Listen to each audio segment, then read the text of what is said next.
गोपीचंद पडळकर त्यांचं पूर्वीचं जर इतिहास काढला तर हे काय होते हे पोलीस स्टेशनला रेकॉर्ड आहे।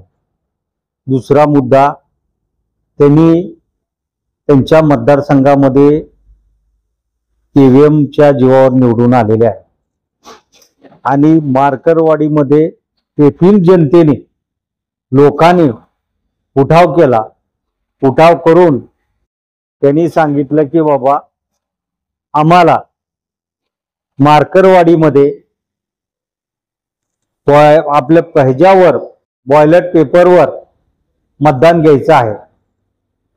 मग लोकांची मागणी आल्यानंतर सरकारने त्यांचा विचार करायला हवा होता। त्यांनी तहसील कार्यालयामध्ये निवेदन दिलं होतं, त्यांनी सगळीकडे दिलं होतं आणि एखाद्या गावाने त्यांची इच्छा असेल तर करण्यास काय हरकत आहे, सरकार का घाबरायचं कारण होतं।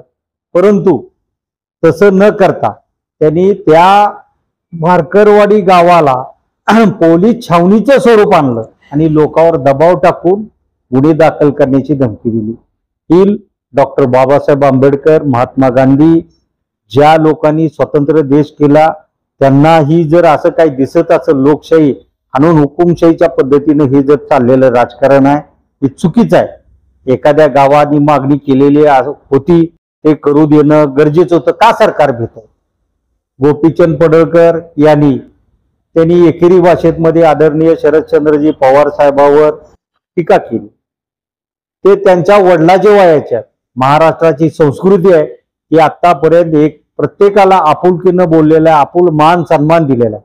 परंतु या डॉक्टर बाबासाहेब आंबेडकर असेल, शाहू महाराज असतील, महात्मा फुले असतील, ह्या राज्यामध्ये हे असं कधीही घडलं नाही। त्या राज्यामध्ये असा एखादा भाजपचा आमदार येऊन एखाद्या ज्येष्ठ नेत्याला इकरीवर बोलला जातो, ज्याला नेता म्हणतात। देवेंद्र फडणवीस नेते आहेत त्यांचे, ते नेते देखील आदरणीय पवार साहेबांना आदराने बोलले जाते। परंतु हे जे असं चालत आहे, देवेंद्र फडणवीस साहेबांना दिसत नाही का एखाद्या ज्येष्ठ नेत्यावर एकेरी भाषा बोलली जाते, हे चुकीचं आहे। त्यांच्या मुलीनं राजीनामा द्यावा, त्यांच्या पुतण्यानं राजीनामा द्यावा आणि बॉयलेट पेपरवर उत्तम जानकर साहेबांनी स्वतः सांगितलं तुम्ही माझ्या मतदारसंघामध्ये मी राजीनामा देतो, बॉयलेट पेपरवर देणं निवडणूक घ्या। तुम्ही का घेत नाही, का घाबरता। आणि असं असताना देखील गोपीचंद पडळकर यांना जनतेचा विश्वास आहे, त्यांनी राजीनामा द्यावा, का बॉयलेट पेपरवर घाबरतात।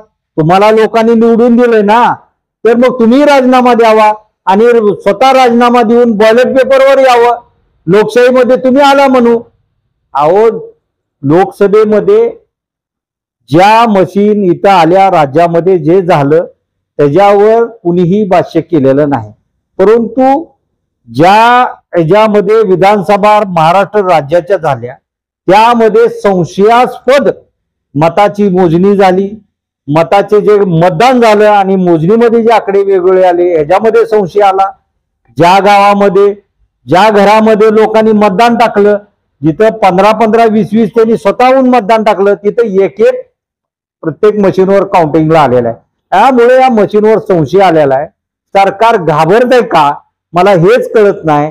सरकारला जर लोकांवर विश्वास आहे, जनतेवर विश्वास आहे, मशीनवर विश्वास आहे त्यांच्या, तर बॉयलेट पेपरवर निवडणुका घ्यायचं का टाळतंय याचं त्यांनी आम्हाला जी टाळण्याचा प्रकार दिसतोय त्यावरून जास्त संशय मशीनवर वाढलेला। आदरणीय शरदचंद्रजी पवार साहेबांवर गोपीचंद पडळकर यांनी एकेरी भाषेमध्ये जे काय बोललेलं आहे त्याचा आम्ही राष्ट्रवादी काँग्रेस पक्ष तुळजापूर आदरणीय पवार साहेब यांच्या वतीनं जाहीर निषेध करतो।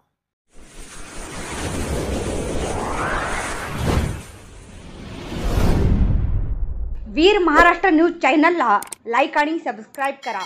धन्यवाद।